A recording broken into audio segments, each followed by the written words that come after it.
Би хол тавьсандаас захирагдахаас өөр аргагүй болсон. Өөр арга байхгүй. Эмчид үзүүлсэн ч эмч зүгээрс эм бичиж өгдөг. Зүгээрс загтнахаараа маажхад үнэхээр тухгүй байдаг. Эмч намайг эзэгний өвчтэй гэж хэлсэн. Би шинжилгээ өгсөн чинь үнэхээр эзэгний өвчтэй байсан. Эхний үед их ядарч хасуурч дараа нь нүд шаарддаг байсан. Би энэ нийтэн сотаг уугаад гидсний өвдөлт ярьсан. Тэгээд одоо захтнаа байхгүй болсон. Бүрэн эдгэрсэн. Одоо би барагс хэвийн хүн шиг болсон. F3-аас F-ийг эвнийг хүртэл болсон. Энд би маш их баяртай байна.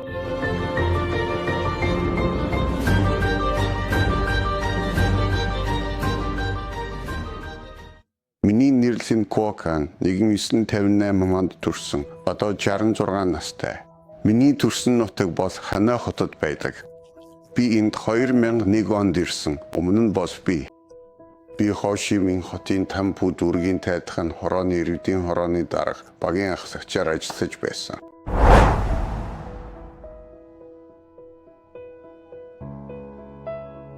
Ойролцоогоор 8 жилийн өмнө гинэт бие маань сүлдэж халуурсан. Тэгээд би эмзэгт үзүүлсэн. Энд миний нүдийг хараад энд хийсэн. Би эзэгний өвчтэй болсон. Учир нь нүд маань шарсан байсан. Эхний шинж тэмдэг нь зүгээр л эмчид үзүүлэхэд эмч нүдийг маань хараад их мэдсэн. Нүд маань шар болсон болохоор эмч намайг эзэгний өвчтэй гэж хэлсэн. Эхэндээ эзэгний өрөвсөл байсан. Дараа нь тэр нь эзэгний хатуурс болсон. Эзэгний хатуурстай босоход эмч зөвхөн уух юм өгөөд өвчнийг тогтоон барьж байсан. Эзэгний хатуурс F3 төвшинс байсан. Түүнээс доошлохгүй байсан. Бид минь өөр ямар ч шинж тэмдэг байгаагүй. Зөвхөн нүд маань шарсан байсан. Эхний үед ядраад хасуураад дараа нь нүд шарлаад гарсан. Бүх зүйл ердий шигээ байсан. Би ямар нэгэн өөр шинж тэмдэг мэдрээгүй. Өдөр тутмын амьдрал маань хэвийн үргэлжилж байсан.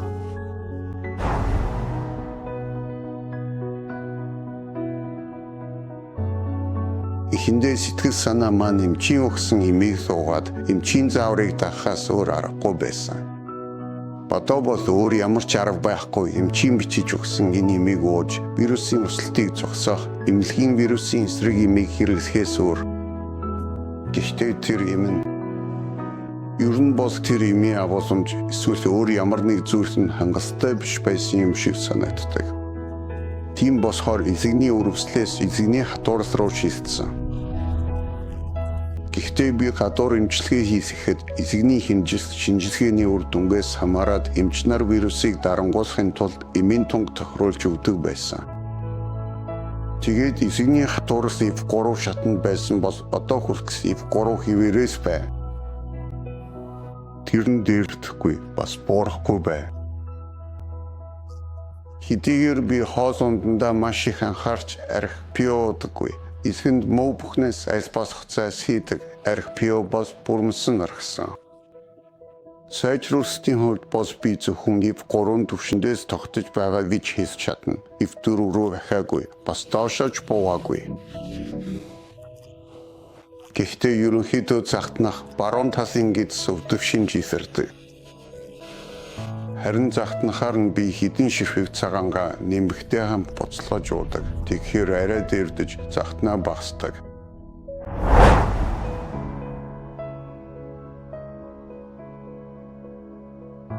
Өвчин туссан хүн чинь сандарч ямар нэг юм санал босгоод шууд суугаад байдаг. Хүнээс ч хамаагүй.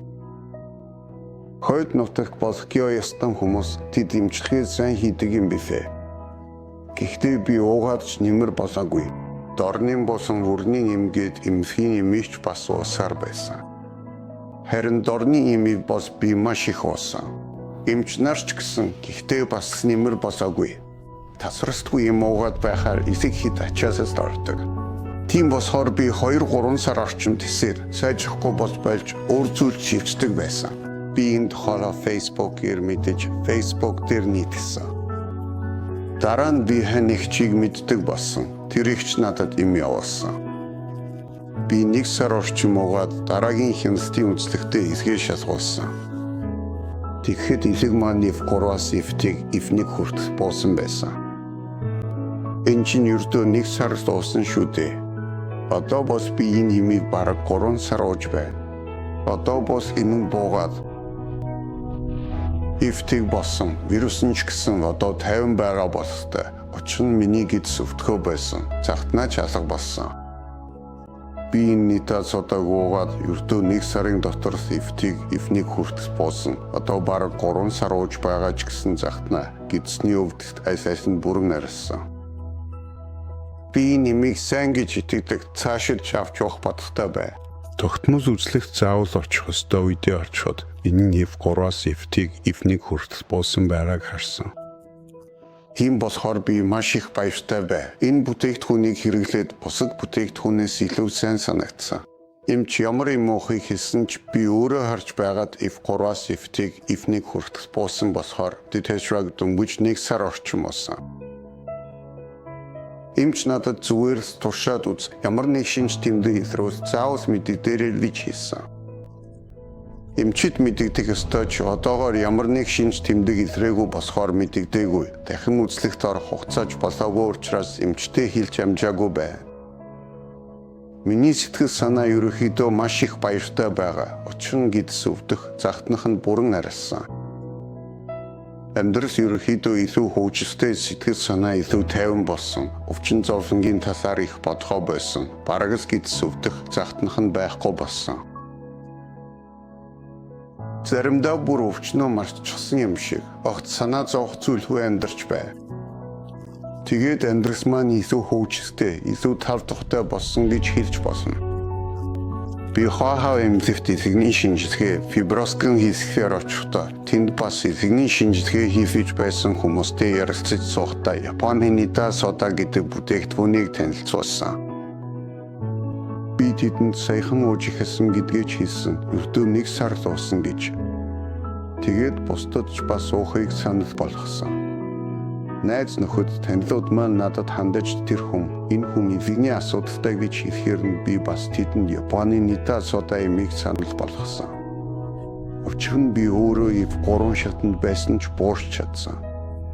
Тэгэхээр зүгээр л эсэгний өрөвсөлтэй хүмүүс бас намайг бодвол илүү хурдан идэрэх байх. Тэд залуу бас эсэг нь илүү хурдан нөхөн сэрвэн өвчнөд илүү сайн тэмцэх байх гэж бодсон.